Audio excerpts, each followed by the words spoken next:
সেদিন হঠাৎ রাস্তার পাশের এই চায়ের দোকানটাতে বসে পড়েছিলাম। কখনো চা খাই না, তবে এদের দোকানের চা খেয়ে আমি কিন্তু চায়ের প্রেমে পড়ে গেছি। সাথে ছিল চিকেন ফিঙ্গার আর ফ্রেঞ্চ ফ্রাই। ছোট্ট একটা দোকান, ছোট্ট একটু বসার জায়গা, তবে খাবারগুলো খুবই কোয়ালিটি ভালো, বেশ টেস্টি টেস্টি।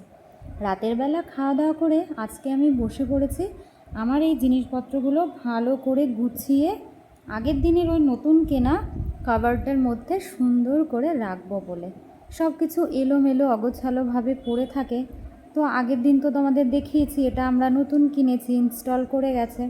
এর মধ্যেই একটা পাশে এইগুলোকে আমি সাজিয়ে গুছিয়ে রাখবো। খেয়ে দিয়ে বসেছি, জানি না কতক্ষণ লাগবে, তবে যতক্ষণই লাগুক। পারফিউমের এই ডাব্বাটা, এর মধ্যে 4 পিস আমার পারফিউম ছিল, সেটাকেই তুলে এর মধ্যে গয়না রাখবো। সাউথ ইন্ডিয়ান স্টাইলের এটা অনেক দিন আগে নিউ মার্কেট থেকে কেনা হয়েছিল, এখনও পরিনি। কি সুন্দর যত্ন করে রাখলাম। এবার